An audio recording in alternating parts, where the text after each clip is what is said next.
Сәлем баршаңызға, құрметті көрермендер. Бүгін біз сіздермен бірге осындай керемет, дәмді муравейник десертін әзірлейтін боламыз. Мен бұны анаммен бірге әзірледім.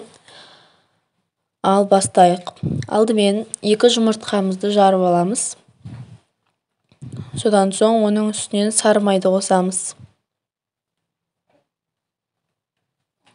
Үстінен ұн қосамыз. Еліктен жақсылап тұрып өткізіп.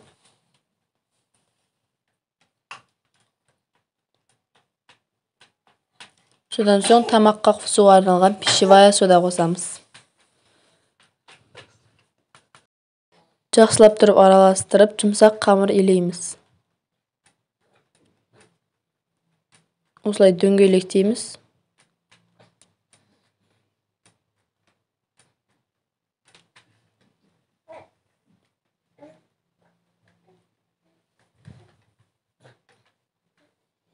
Содан соң оларды пакетке салып, тоңазытқышқа 2-3 сағатқа жібереміз.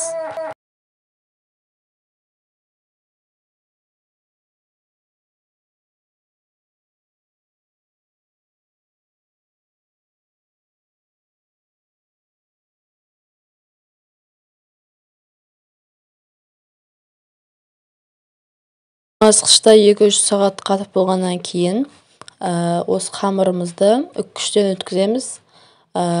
Листіміздің бетінде жұқа болып тұру керек, бір-біріне жабысып қалмау керек.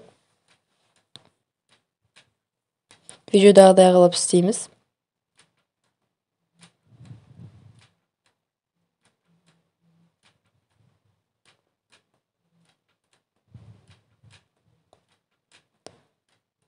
Содан соң дайын болған қамырымызды духовкаға 15-20 минутқа 180 градусқа салып қоямыз. Міне осылай болып пісуі керек.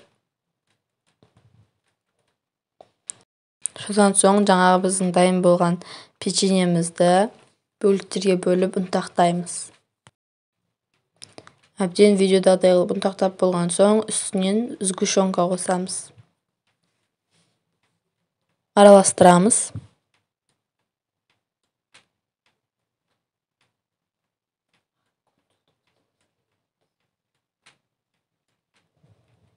Өз қалауымыз бойынша мак, кунжут, кокосовая стружка қосып шығамыз. Қоспасаңыздар да болады. Формаға саламыз. Біз мак пен кокосовая стружка қосып жасадық.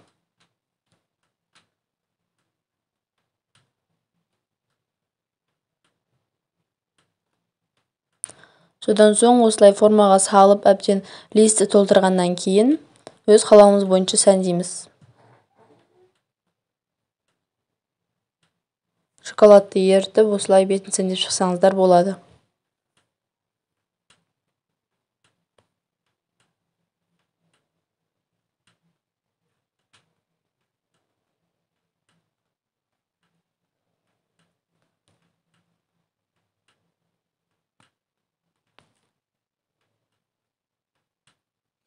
Осымен біздің муравейнигіміз дайын, өте керемет, дәмді болып шықты. Маған тіркеліп, лайк басуды ұмытпаңыздар. Келесі кездескенше сау болыңыздар.